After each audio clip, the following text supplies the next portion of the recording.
तो दोस्तों, बहुत समय पहले गंगा के किनारे बसे एक छोटे से गांव में आरव नाम का एक युवक रहता था। उसकी उम्र लगभग 25 वर्ष थी। देखने में साधारण, स्वभाव से शांत और मन से बहुत कोमल। गांव के लोग उसे अच्छा लड़का कहते थे, लेकिन उसके भीतर एक ऐसा तूफान चल रहा था जिसे कोई नहीं जानता था। आरव के जीवन में सब कुछ ठीक दिखाई देता था, लेकिन सच्चाई यह थी कि वह अंदर से टूट चुका था। कुछ साल पहले उसके पिता का देहांत हो गया था। परिवार की जिम्मेदारी अचानक उसके कंधों पर आ गई थी। उसने अपनी पढ़ाई अधूरी छोड़ दी और काम की तलाश में भटकने लगा। कई जगह प्रयास किए, लेकिन सफलता उसके हाथ नहीं लगी। हर असफलता के साथ उसका आत्मविश्वास कम होता गया। धीरे धीरे उसने लोगों से मिलना जुलना भी कम कर दिया। उसे लगता था कि शायद भगवान ने उसे भुला दिया है। एक रात वह गंगा के किनारे बैठा था। आसमान में बादल छाए हुए थे। ठंडी हवा बह रही थी। दूर किसी मंदिर से घंटियों की आवाज आ रही थी। वह चुपचाप पानी को देख रहा था। उसके मन में एक ही प्रश्न था, मैं आखिर क्यों जी रहा हूं? उसकी आंखों से आंसू बहने लगे। उसी समय अचानक मंदिर से AUM नमः शिवाय का जाप सुनाई दिया। ये कोई साधारण ध्वनि नहीं थी, जैसे किसी ने उसके हृदय को छू लिया हो। आरव ने सिर उठाकर मंदिर की ओर देखा। वहां कोई विशेष बात नहीं थी। सब कुछ सामान्य था, लेकिन उसके भीतर कुछ बदल गया था। उस रात जब वह घर लौटा, तो कई महीनों बाद उसे गहरी नींद आई। अगली सुबह वह जल्दी उठ गया। उसे अजीब सी शांति महसूस हो रही थी। वह समझ नहीं पा रहा था कि ऐसा क्यों हो रहा है। जिन चिंताओं ने उसे वर्षों से घेर रखा था, वे अचानक उतनी भारी नहीं लग रही थी। दिन बीतते गए। अब उसे बार बार शिवजी से जुड़े चिन्ह दिखाई देने लगे। कभी किसी दीवार पर त्रिशूल बना दिखाई देता, कभी रास्ते में डमरू का चित्र दिख जाता, कभी कोई साधु हर हर महादेव बोलता हुआ मिल जाता। शुरुआत में उसने इसे संयोग समझा, लेकिन एक दिन कुछ ऐसा हुआ जिसने उसे सोचने पर मजबूर कर दिया। वह काम की तलाश में दूसरे गांव जा रहा था। रास्ते में एक वृद्ध साधु उसे मिले। उनकी आंखों में अद्भुत चमक थी। उन्होंने आरव को देखते ही कहा, जिसे तुम बाहर ढूंढ रहे हो, वह तुम्हारे भीतर बैठा है। आरव हैरान रह गया। उसने पूछा, बाबा, आप क्या कह रहे हैं? साधु मुस्कुराए, समय आने पर सब समझ जाओगे। इतना कहकर वे आगे बढ़ गए। आरव देर तक उन्हें देखता रहा। कुछ दूरी पर पहुंचते ही साधु अचानक भीड़ में गायब हो गए। उस दिन से उसके मन में अनेक प्रश्न उठने लगे। वह हर शाम गंगा किनारे जाने लगा। वहां बैठकर शांत मन से बहते जल को देखता और अपने जीवन के बारे में सोचता। धीरे धीरे उसने महसूस किया कि उसका क्रोध कम हो रहा है। जो बातें पहले उसे परेशान करती थीं, अब उतनी महत्वपूर्ण नहीं लगती थी। एक रात उसने एक अद्भुत सपना देखा। उसने देखा कि वह एक विशाल पर्वत के सामने खड़ा है। चारों ओर घना अंधकार है। अचानक पर्वत के शिखर पर प्रकाश प्रकट होता है।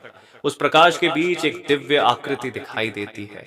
जटाधारी, शांत और तेजस्वी। उनकी आंखों में अनंत करुणा थी। आरव उन्हें देखते ही रो पड़ा।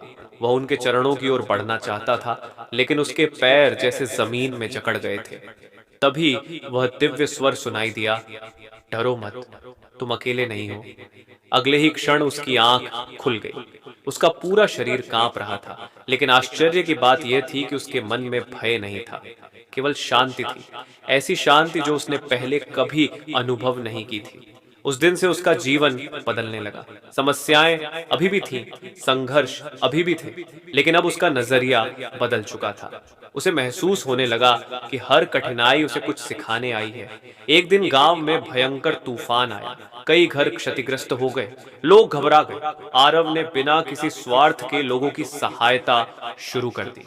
वह बूढ़ों को सुरक्षित स्थान पर पहुंचाने लगा, बच्चों को भोजन बांटने लगा, रात भर जागकर लोगों की मदद करता रहा। पहली बार उसे लगा कि उसके जीवन का कोई उद्देश्य है। जब तूफान समाप्त हुआ, तो गांव के लोग उसकी प्रशंसा करने लगे। लेकिन आरव जानता था कि उसके भीतर जो शक्ति जागी है, वह उसकी अपनी नहीं है, वह किसी और का आशीर्वाद है। दिन बीतते गए।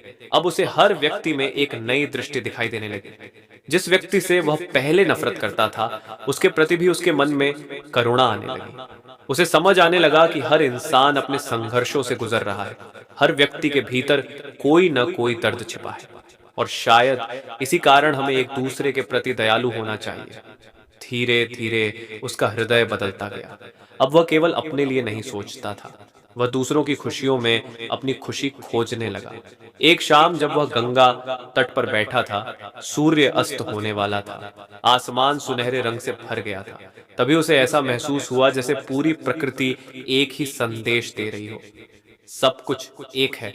नदी, आकाश, वृक्ष, पक्षी, मनुष्य, सब एक ही शक्ति की अभिव्यक्ति है।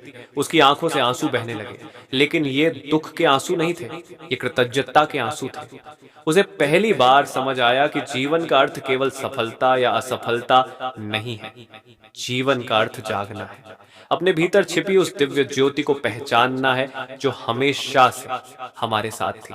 और उसी क्षण उसे महसूस हुआ कि महादेव कहीं दूर कैलाश पर ही नहीं है, वे उसके भीतर हैं, उसकी हर सांस में है, उसके हर विचार में है, उसके हर कर्म में है। और यही अनुभूति उसके जीवन की सबसे बड़ी संपत्ति बन गई।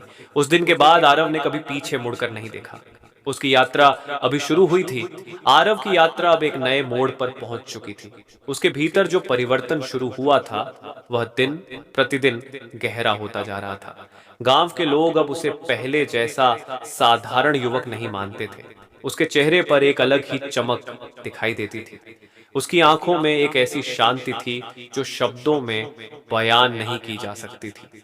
लेकिन महादेव की राह केवल सुख और शांति की राह नहीं होती, वह आत्मा की परीक्षा की राह भी होती है।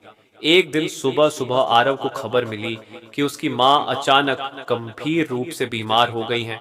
गांव में कोई अच्छा वैद्य नहीं था, उसे तुरंत शहर ले जाना जरूरी था। आरव घबरा गया। जिस शांति को उसने इतने दिनों में पाया था, वह जैसे एक पल में टूटने लगी। उसने माँ को बैलगाड़ी पर लिटाया और शहर की ओर निकल पड़ा। रास्ता लंबा था, धूप तेज थी, उसके पास पैसे भी बहुत कम थे। पूरे रास्ते वह मन ही मन केवल एक ही मंत्र दोहराता रहा, एयूएम नमः शिवाय, एयूएम नमः शिवाय। शाम तक वे शहर पहुंचे।